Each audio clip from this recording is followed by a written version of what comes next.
Welcome to Convos from the Couch by LifeStance Health, where each episode covers the many facets of mental health and well-being.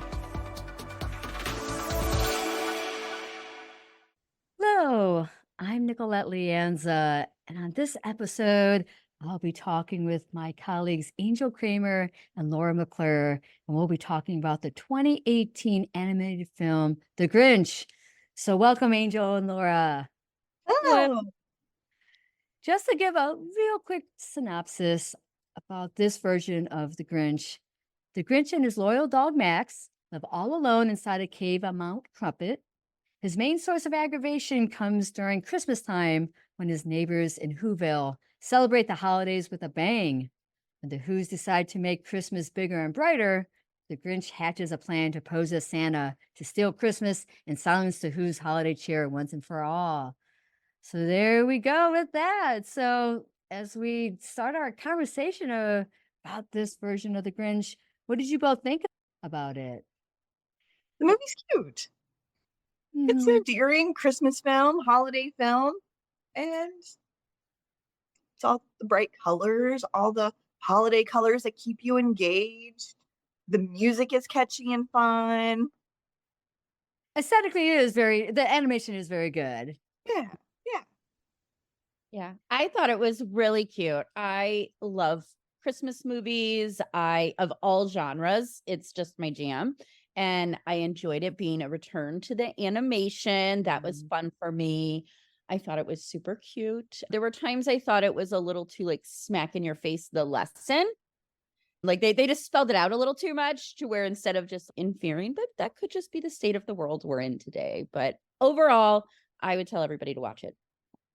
I enjoyed it as well. I think it was great to look at aesthetically with the animation. Loved the story. I get sensitive to how dogs are treated. And even though Max is like a little cartoon dog, the Grinch in this version is kind he overworks Max a little bit, but he's at least kind to his dog. Even though Max very much serves the Grinch, but I think he does show like a kinder version to his little dog Max there. And it softens the Grinch a little bit Yeah. to see him be so much nicer to the animals in his life, Max and the reindeer. One of my parts of the movie is when the reindeer is giving the puppy dog eyes and the Grinch is like, Max, did you teach him that? That's what I forgot about the reindeer. Oh my gosh.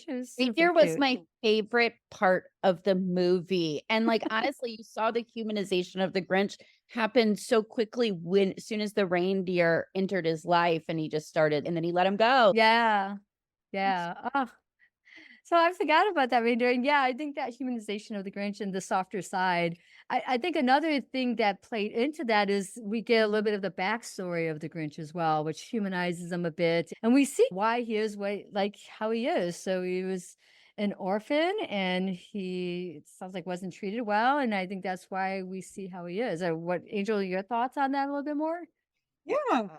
I think it's an interesting comparison between the animated version from 1966 with the Grinch being very flat and just a negative character overall compared to the 2018 animated version where we have this backstory, we have a little bit more information. If we've just watched the 1966 version, the Grinch probably has antisocial personality. Yeah. The markers are there. There's no other background information to support anything differently.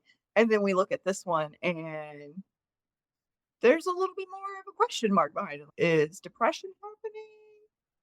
Is there some bipolar disorder tendencies happening? Are we just looking at some childhood trauma and attachment issues happening?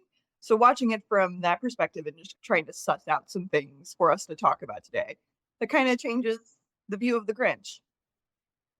Definitely. Laura, anything you want to add to that? I think I would just agree with Angel, but I actually might say that I think for me that tends to be like, oh yeah, you do have more of that cluster B personality disorder, because for me that's significant childhood trauma really goes into one of those 4 personality disorders. And so I think having the origin makes me go, oh yeah, I think that might be what's happening here. I can see that like reactive attachment disorder as a child morphing into what it's going to be as an adult. And we need those positive, like, reparenting experiences.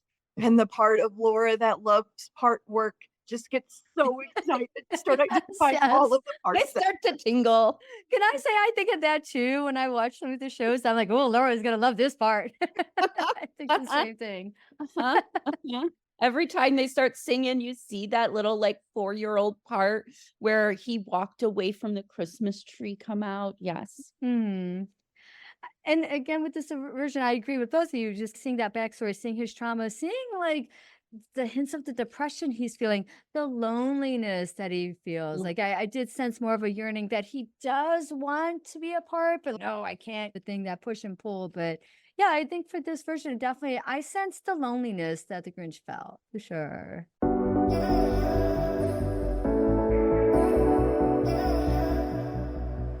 So another thing that I had noticed in watching it is more of like a difference between previous versions and this versions and our attitude of acknowledging like mental health was the representation of like families showing like a single mother family and the type of like overwork and stress that she has, but then also showing how as a kid Cindy Lou picked up on that Mhm. and that her idea, what she wanted for Christmas wasn't gifts, but that she wanted her mom to be less stressed.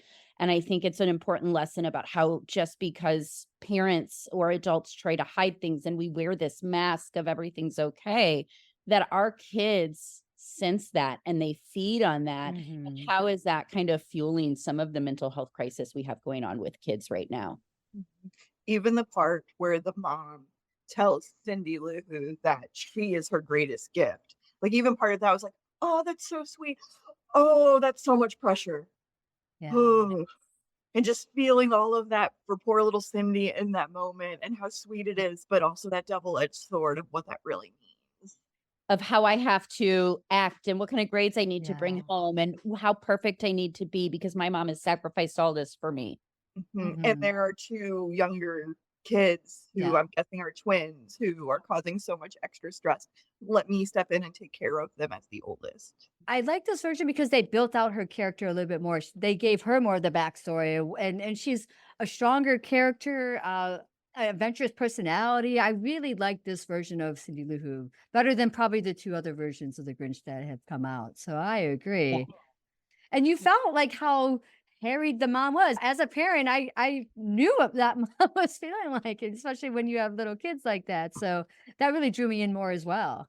Yep. That scene of her being like a night shift nurse falling asleep on the bus. I'm like, oh my gosh. I have literally, when I used to do overnights in the hospital, I've literally fallen asleep in my car before I left the hospital. I'm like, I Wow. related to that so much, and I Mhm. don't even have kids. So All right. So, how do we tie this into this time of year being stressful in general? And I think as we're talking about the mom, we're seeing her stress of being that single parent, but we know this time of year is really stressful for a lot of people. So, let's talk about some tips of how to help people navigate that. I know a lot of times what I see people when they're stressed is that they're so overcommitted. There's so many different holiday gatherings. They're trying to make it to this one and over there. And a lot of my conversations, like, how do you set a boundary of self care for yourself just to give yourself permission to say, no, I can't make it, and to conserve your own time and be aware of your own bandwidth for what you can do? Because we saw in the movie how mom was just frantic. And so, how to not allow ourselves to be like that as well. So, this is my thoughts. Laura, do you have some thoughts to add to that? yeah, I think I would add I kind of work with clients on like developing an exit strategy. Know what is your limit? I'm going to go to this function. Know how long. 2 hours is my max that I can spend there. And this is how I'm going to let everybody know that this is my boundary of 2 hours. And then I think always working with myself, knowing that there's hot button issues that we all have that sometimes get brought up. And so I figure out what are my hot button issues that I don't really want to talk about with extended family. And I kind of work to develop how do I respectfully shut those conversations down pretty quickly. And then to bring it back to the Grinch, we can take some cues from what happened in the movie.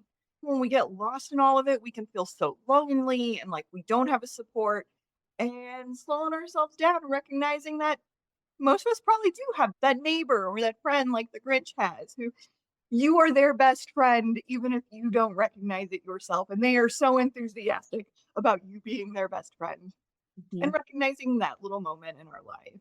We're taking a cue from little Miss Cindy Lou Who and closing your eyes and enjoying the joy that is happening, listening to the vibration, feeling the vibration of music. We see that in the Grinch itself when the Grinch slows down and closes his eyes and feels the vibration of the music, and his heart grows 3 sizes. Oh my gosh, that's perfect. Oh my gosh. Thank you, Angel. Thank you, Laura. Thank you for having this conversation with me about this version of the Grinch. And happy holidays to you both. Happy Happy holidays. holidays. I'd also like to thank the team behind the podcast, Jason Clayton, Juliana Whitten, and Chris Kelman, with a special thank you to Jason Clayton, who edits our episodes. Thank you for listening to Converse from the Couch. Take care, everyone.